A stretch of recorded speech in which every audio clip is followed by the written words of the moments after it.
All right, and it's time for another Kings and Kaisers rule video. I'm going to be doing a few videos going over the nation-specific rules, which there's only a few nations that have specific rules for them. Most of them are pretty standard, but one that definitely has nation-specific rules is the Russian Empire, and consequently also the Soviet Republic and White Movement, which the Russian Empire can turn into, of course. But I'll cover that in a future Russian Civil War video primarily. But I'm going to be going over the railway, their capital movability, and the Russian Revolution. In terms of the Russian Civil War, I feel like that can constitute its own video. And right now, I got just the starting setup set up, and the Russian Revolution really doesn't come in until mid-game, so it'd be kind of awkward to go into that in detail while the original starting setup is up, you know? So anyway, I'll touch on it a little bit, but primarily going to be talking about the railway, capital move, and igniting the Russian Revolution itself, which would then lead to this. But I will cover this in another video in the future. Also because for the Chicago tournament, to expedite the game, we are playing without it. So this video will go over mostly what's going to pertain to the Chicago tournament, which is coming up soon. I'm recording this New Year's Eve, earlier in the afternoon. Our tournament is coming up on January 10th and 11th, so trying to crank out some of these as quickly as possible before the tournament and so on and so forth. So anyway, without further ado, let's get into it. What are the special things that pertain to the Russian Empire for Kings and Kaisers? Okay, so if you're familiar with 1914, and then you take a look at this, you'll see we've divvied up Russia into a lot more territories than original 1914, not even including the off-board area, or that area that doesn't exist in 1914, in the game 1914. We divvied up Ukraine into several territories. Sevastopol we split into Caucasus, Crimea, and Volga, so on and so forth. We did a lot of stuff. We split up the Baltics, and we have Moscow, Petrograd, Omsk, and on top of that, obviously, the minor cities, Kiev and Warsaw as well. But anyway, all right, so game starts, Central Powers are pushing into the Russian Empire, or the Russian Empire is pushing into Europe. That's basically going to be what's happening, one of the two things, right? Or you're going to have maybe a standoff. But anyway, so one of the things Russia can do, and this is not in 1914 at all, but basically Russia, before the war started, was building the Trans-Siberian Railway. And the Trans-Siberian Railway, is a little bit of a history lesson, was not really finished until 1917. I can't remember if it was, off the top of my head, I believe it was before the revolution happened, or before at least the Russian Civil War broke out. But anyway, and part of the reason that Russia lost, is another historical point, part of the reason that Russia lost the Russo-Japanese War was that the Trans-Siberian Railway was still under construction, it was incomplete, and there were a lot of chunks over here where it only operated in one direction. So imagine sending a train this way, and then a train over here has to wait until that train passes, and then that train can go, and so on and so forth. So it was very clunky, and that inability to supply their front properly, go back and forth, ultimately is a big factor of what cost them the war against the Japanese over here. So kind of simplifying that, you are, as Russia, you have the option to finish building the Trans-Siberian Railway. And if you think the Russian Civil War is going to happen and you're going to deal with that, the revolution will happen. If the revolution is going to happen and you're going to be playing with the Russian Civil War, for the whites, you're going to want to be able to have that railway because it's very helpful for you to have that railway. So you kind of want to try and build that before the revolution ignites and the Central Powers agree to the armistice. Now, when you start the game, you can ignore all these White Russian and Soviet Russian roundels I've put on the board. That's for later. But when you start the game, the starting setup, there's already railway markers in these 3 territories. And then each Russian turn, you can buy 1 railway for 1 IPC.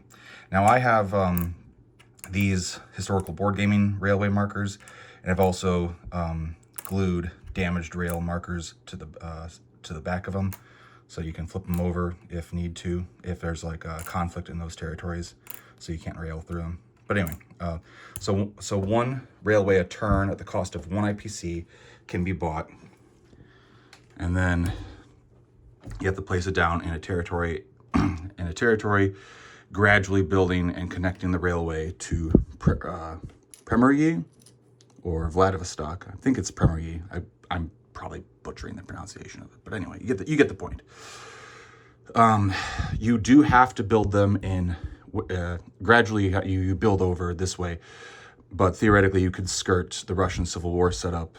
We had it this way originally, where you could choose where you wanted to build it, but ultimately we changed that so to go for her historical route. So you cannot build the railway in Tuva. You cannot build the railway in Far East. You have to build the railway gradually, 1 at a time, in Siberia, Irkutsk, Amur, and then finally Premorye. And when that is built, when that is completed, granted you have to pay 1 IPC a turn. When it's completed, you get a national objective, or the Russian player does, if the Russian Empire has completed the Trans-Siberian Railway and controls all territories containing it. All right, so kind of stinks to buy it, but eventually there's a payoff and you get more money by having done so, which if you're still fighting against the Central Powers, you're going to probably want that money because you might be hanging on by a thread. Maybe not, but you might be hanging on by a thread, and every little penny counts, so you just got to kind of invest in it a little bit. So, all right, further railway rules. Once the railway is complete, any power, any allied power, or the Soviets, if the Russian Civil War is going on, any power can use this. So if America drops some dudes off in Premorye, right, on America's turn, it's similar to BBR, where only 1 unit, in BBR, only Russia can use the Trans-Siberian Railway. In Kings and Kaisers, there's much more flexibility for it. And even if Moscow is controlled, in this game there isn't considered a hub to the railway. So you can rail, each power can rail 1 unit, much like BBR, but it's not just Russia. Each power can rail 1 unit a turn along the railway. So if this is complete, US can drop some guys off here, and gradually, 1 at a turn, can make its way all the way to Moscow to reinforce. Or they can go to Kazan or Urals, anywhere along the railway. Japan cannot enter Russian territories unless the armistice has been offered to the Central Powers, regardless if the Central Powers accept it or not. Until that point, Japan cannot enter Russian territories. But then, after that point, they can start using the railway too. So just imagine, like, 1 US guy, 1 Japanese guy, another US guy, another Japanese guy, et cetera, et cetera, et cetera. Just put those guys back over there since I've covered that. Since we're not playing with in the tournament, we're not going to play with the Russian Civil War itself, so that won't be as detrimental, because that is a big factor in supplying to the whites and helping them with their much needed fodder. When you do play with the Russian Civil War. But anyway, just kind of gives you an idea. Now, if, say, this area here is, let's do, say Siberia is contested, you can rail, Russia, let's say, can rail 1 unit to, say, just, again, this would not be the setup, but just for the example of the pieces on the board, if that area is controlled by, you know, the Soviets, the whites can rail one guy up to from Primory to here through the rail on top of the unit that they could rail out of Vladivostok, which they could rail one here, and then they could rail another one, right? Because one is using the major cities rail, one is using the Trans-Siberian rail. If it was like this, it would be, could rail to here, and the one from the Trans-Siberian rail could go to there, and the one from Primory could only make it that far. Right? Okay. You get that basic idea. Okay. So yeah, it is cool and beneficial to build the Trans-Siberian Railway. It's an investment. You can, of course, choose not to build the railway if you'd rather use those dollars on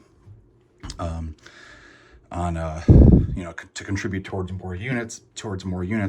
But as the game goes onward, it becomes more and more awkward to build the railway, and yeah, it becomes more awkward to build the railway. The sooner the railway is completed, the more benefit you get out of it. But again, it's up to the Russian player if they want to utilize it, or if they want to build it in order to utilize it, or get the money from building it. Likewise, if with the Russian Civil War going, the Soviets can use the railway as well. You know, you could have units from either side using the railway, essentially. So I think I've covered that. Again, you cannot build it in Tuva. You cannot build it in Far East. You have to gradually build it like so. And if you're unable to complete the railway when the Russian Civil War kicks off, if you're unable to complete it, then it's just not operational. It's not going to be operational unless the Russian Civil War is over, and then the winning side can continue to build the railway. All right, that's enough about the railway. Next one is pretty simple. Russia starts off with Petrograd up here as their capital. Okay.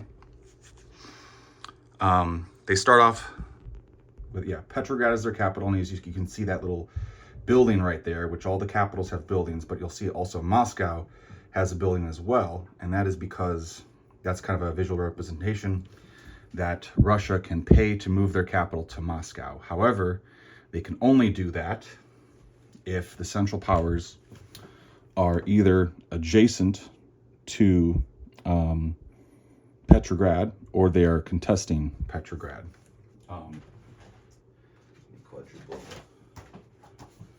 Just quadruple check that a little bit.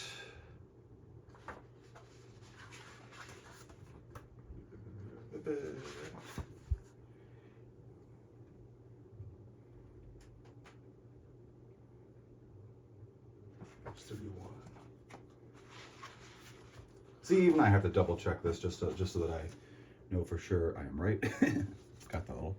So basically, the Russian capital move is on page 31 in the rule book. Basically, it's all covered right here. Let's see, 12.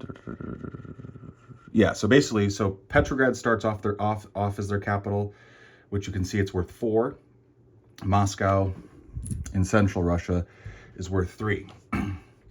With Petrograd being the capital, they can mobilize an unlimited amount of units out of Petrograd.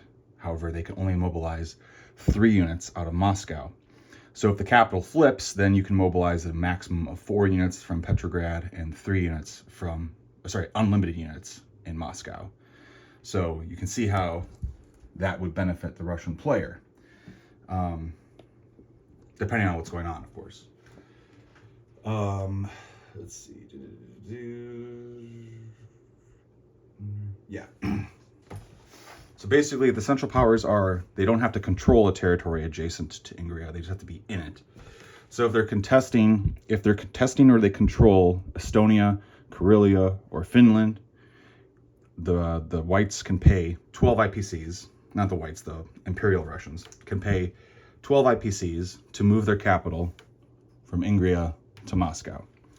If Ingria is contested, they can also pay to move that to Moscow. Now, if you're in a weird precarious situation where the Central Powers have crammed their way up to Karelia, it might not do you any good to move the capital, but if they're in Estonia primarily, then certainly moving it could be beneficial.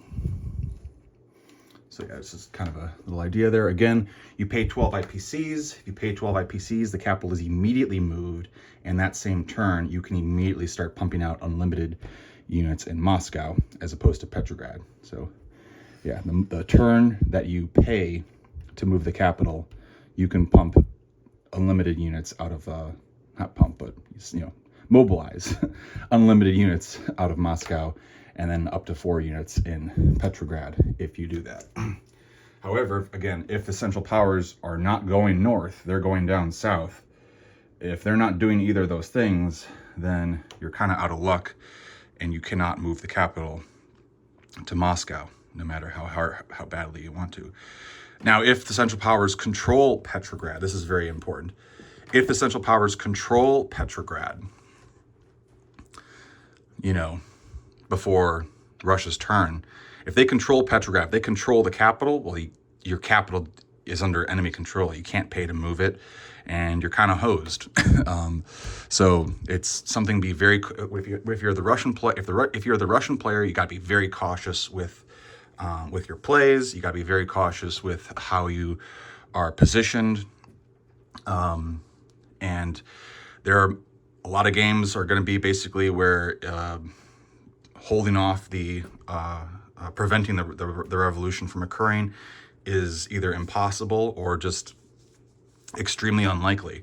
So basically, it's how long can you tie up the Central Powers, and also you want to try and, you know, convince the Central Powers to accept the armistice as well, because if you drain your forces completely as the Russian Empire, well, they can deny the armistice and just ransack your victory cities, your 3 victory cities, and pad their empire point as well. So you want to keep, as a little advice for Russia, you want to try and keep as much of your stuff alive as much as possible, so that accepting the armistice is actually the favorable thing. As weird as that sounds, you want to make it so that it's a good idea to encourage them to do that, to encourage them to accept the armistice, you know, tie up those units as long as possible, and, you know, stave off the Russian Revolution and the armistice offer as long as you can. Okay, speaking of which, the Russian Revolution, how does it work? Okay, pretty much covered the capital move. Now again, here's a little the political situation Russian Empire card that has the in the second half of the Kings and Kaisers card deck, that has all the basic rules for the Trans-Siberian Railway and the capital move. Pretty much covered all of that. Now here is the card for the Russian Revolution. Covers the Russian Revolution basically, right? So it's like a 2-part process. You get the revolution that happens, and then the Russian Civil War breaks out, right? So if the revolution occurs, an armistice is immediately offered to the Central Powers, and the Central Powers choose whether or not they're going to accept it. Now, here, important little note: the revolution occurs if the Russian Empire controls or contests their capital, whichever it is, and the Central Powers control enough original Russian territories at the end of the Russian Empire's conduct combat phase. So here we have a little graph, round number, and then territories needed. So on rounds 1 through 4, 1 through 3 is basically impossible, but just to cover all bases. On rounds 1 through 4, the Central Powers need to control 7 or more original Russian territories. Then on round 5, because the enthusiasm and, you know, turmoil within Russia, it's growing, right? That's the kind of the idea here. So on round 5, they need to control just 6 or more, and on round 6 or higher, the Central Powers just need to control 5 or more after that point. So, and that is after the territories needed are what's controlled at the end of the Russian Empire's conduct combat phase. So basically, Russia starts doing their turn. If they control, if at the end of Russia's conduct combat phase, if the Central Powers control the required number of territories, then that means the revolution happens and the armistice gets offered. And if the Central Powers accept it, then Russia is essentially the Russian Empire basically gets kicked out of the game. The Central Powers would get the revolution point, and then if you're playing with the Russian Civil War, the war immediately breaks out between both sides after you do the setup. So you take a break, set up the Russian Civil War setup, and then immediately those two sides start duking it out, and then you continue with the turn order. But the Russian Empire itself is no longer really in play. If the armistice is denied, then everything just continues as normal, and the Central Powers don't get the Russian Revolution point, because they're basically trading that for the other points that they hope to obtain from within those territories and stuff. If the armistice is accepted, then the Allies lose the Russian Revolution point. But if it never happens in the first place, if the armistice never occurs, then the Allies get the victory point instead. So right off the bat, when you start the game, the Allies have the Revolution point because it hasn't occurred. Okay. I think I basically covered it, but yeah, here's the card. Yeah. All right, there you go.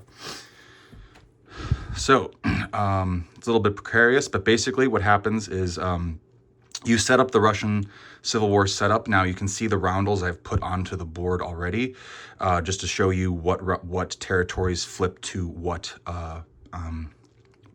faction. So Ingria, Karelia, Central Russia, Siberia, Kazakhstan, Turkmenia, and Primory all go Soviet.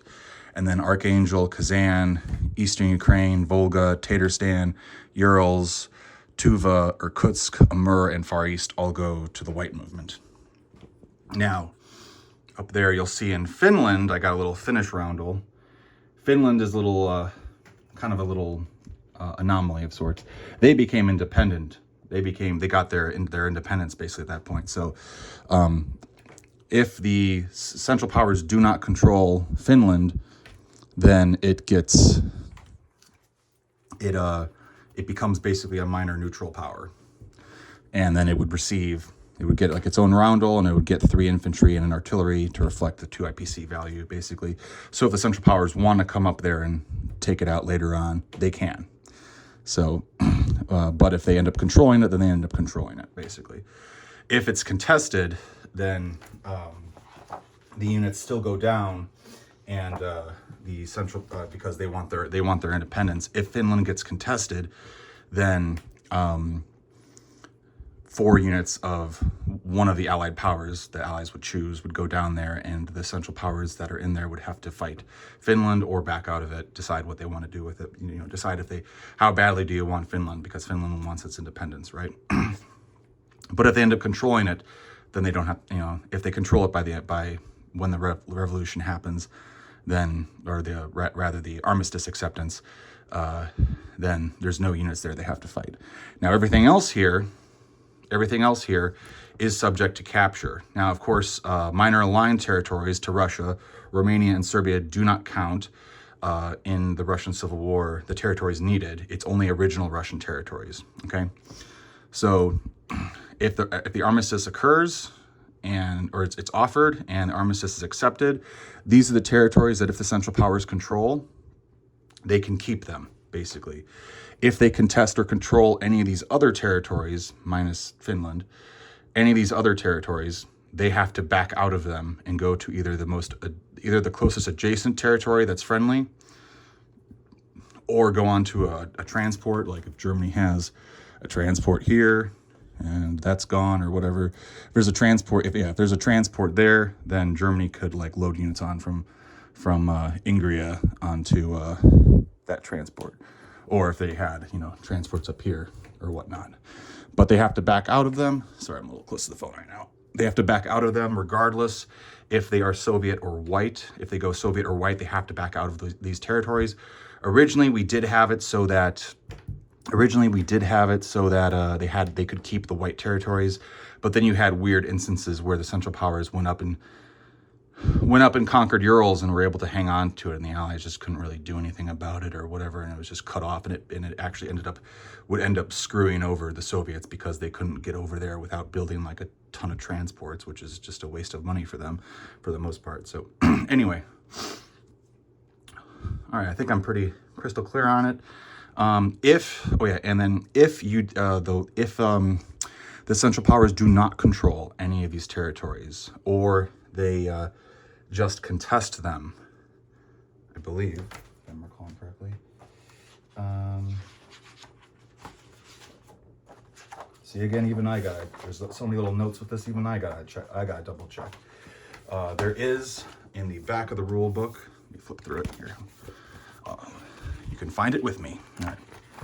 So in the back of the rule, in the game setup, you'll see here at the end, the Soviet Russian Republic and the White Movement, and you'll see a whole bunch of notes here pointing out little bullet point notes, basically telling you what to do in order to set up the Russian Civil War.